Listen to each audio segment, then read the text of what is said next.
Hey, everybody. Hi, and welcome. Today, I'm going to talk to you about how to stay motivated during the implementation process. First, I want to talk to you about some of the causes of getting unmotivated and then how to fix it. So, the first one is that I think sometimes we just get lost in the weeds, right? We have this plan and we start implementing. And so now we're in all the details that we forget how all those pieces fit into our big picture. And we forget what that big picture is. We don't know where we're going.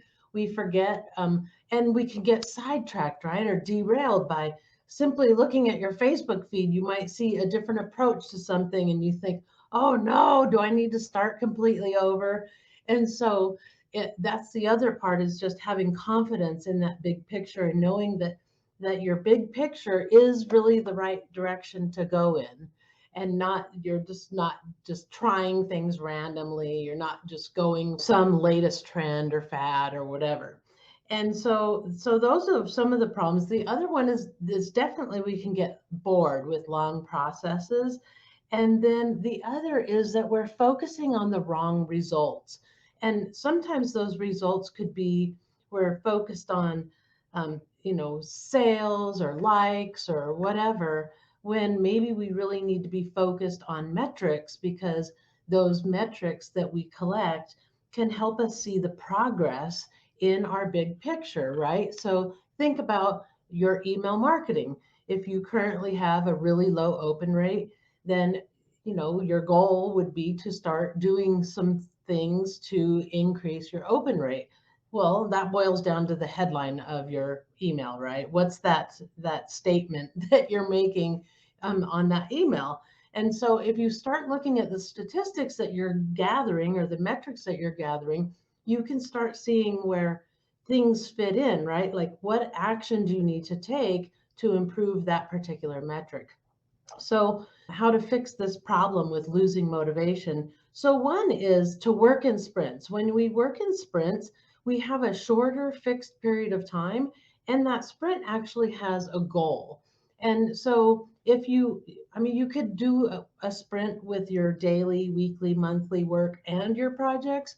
But if you have a bigger project, I highly recommend creating a separate project board in your tracking tool, if it's Trello or Jira or Monday or whatever, put it into a separate board so you have a separate Kanban board for your longer projects. And then you have a goal for every sprint so you know exactly where what you're working on in this sprint is fitting into the big picture of that project. And so when you're writing your goal for your sprint, you might want to say, well, we're going to complete this segment or that we're going to reach this milestone. And this is how the milestone fits into our big picture of our project. Okay, so that's one of the things is just start working in sprints. If you, in one quarter, you have basically 6 sprints, 6.5 sprints, something like that, if you're working in 2 week sprints. And so you can see how it's easier to plan 6 sprints of work rather than just planning this infinitely long journey, right, to getting things done. So, working in projects, creating goals, working in sprints with your projects so that you see the big picture. The second one is to do a daily scrum. So remember that daily scrum is something where you review your work, you review where you're at, you update your Kanban board, and and then you make your plan for the day. Well, that is a process that helps remind you of where you're at in your big picture, what you're working on now, the progress you're making, and then make a determination of what you're going to work on today. And then you can set little milestones for yourself, right? So by the end of today, I want to have this particular thing done. And what's beautiful about that is if you start creating these little baby milestones within your sprints, then when you finish something, like let's say you're working on a project, but you also have to meet with clients, do your daily work, do your weekly work, your monthly work. But so you don't want to like get into one project and that's all you do for the day, because that's not going to help you to maintain what you already have. It's only building that one piece, and vice versa. You don't want to focus only on your daily work and then never work on projects, because those projects are the things that are going to actually grow your business to the next level. And so when we do that daily scrum, you want to make progress on your project without sacrificing your daily work, and vice versa. You don't want to sacrifice your projects to just work on daily work. And so having those little mini milestones so that you can work on your project and then put it away for the day and go back to it tomorrow will really help you to stay motivated, because you can kind of break it up, especially if you have a project that's hard. You can break up that hard, deep work into smaller segments so that it's not so um, tiring on your brain. And also, so it gives you a minute to step away, let it sit, think about it, see how it resonates with you. And then the next day you can go back to it. And it also just helps you make daily progress. So think about this. If you're working in an office environment and you're in a busy work, like in my day in IT, it was really, we had tons of projects going on. So I might be involved in 2 or 3 or 4 different projects, along with just my regular work that I have to do. And so I'm in meetings for those projects, and I'm sitting at my desk working on those particular projects. And what I don't do is I don't go to one meeting and work on all my projects at once. I go to one meeting and we're focused and zeroed in on that one particular project and where we are in that project. And so I think that that's one of the reasons why we get overwhelmed, is because we're not able to just like put everything else aside and then focus in and zero in on that one project that you're working on during that time that you're working on it. I'm not saying you have to focus in and that's all you look at for the whole entire sprint. That's not the case at all. You have to learn to, and it's not multitasking, because you know that multitasking is not really a thing, right? You can't really do a bunch of things at once. But what you can do is you can say, okay, in this period of time, I'm focusing on this. In this period of time, I'm focusing on that, and so on. And so that's one of the ways to stay motivated, is to be able to give yourself break time in between and setting those mini milestones while you're working in sprints.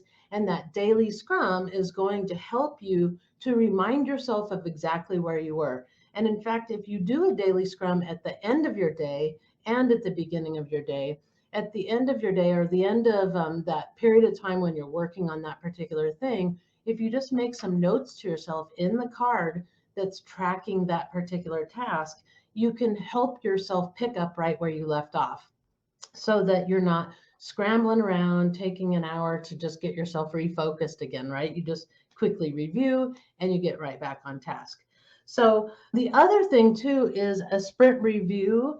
And if you've taken my course, the Take Charge of Your Biz Challenge, you know what a sprint review is. But real quick, a sprint review is just like a halfway point between in your sprint. If you have a 2-week sprint, you might do it at the end of your first week, where you simply review to see if things are actually really done, right? Like you might have thrown something into the done column and you've marked it off mentally on your list. And I think the perfect example of this is like a blog post, right? Is maybe you've loaded it into your software, but you still have images to do. You still have some of these other things to do, maybe the SEO, but you've already mentally checked it off your list. You might have even moved it to your done column.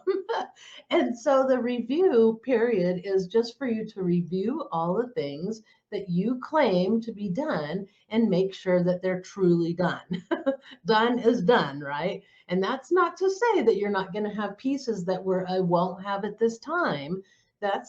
I'm not saying complete, I'm saying done. The particular things that you had in scope for that particular sprint is done, and not necessarily complete, but done, right? And so by doing all of these things and really leveraging those processes in Scrum, you can help yourself to stay motivated, because you are constantly reminding yourself of where you're at and how everything fits in the big picture. Because it's really easy to start getting kind of bored and I don't know, just like lose interest, right? You lose interest. If you're like me, I'm kind of a squirrel, so I lose interest quickly. And and so it's really important for me to always be reminding myself of where I'm going and what I'm doing and what this particular effort is actually going to do for me in my business. Okay, so I hope that that helps. Oh, and then the other thing I wanted to mention was deliverables and output. So when you're struggling to stay motivated, start looking at the output that you're creating and the deliverables you're creating. So those are kind of two different things, right? You might be creating output that is part of a piece of a puzzle. So one might be like you have a deliverable of I'm creating a sales page for my signature program. Well, there's a bunch of output that's going to go to that. There's also a bunch of input. So think about that, right? You're going to need to create that deliverable, you need input. And so before you even get to assembling that sales page, you're going to create a bunch of outputs like the copywriting, right? The messaging, the images, the program itself, what's it look like? And so there's all these things that are output and input. So those are great ways for you to create those mini milestones to help keep you motivated and see where it is that you're at in the big picture. Okay, all right. So I hope that that helps, and I will see you guys in the comments.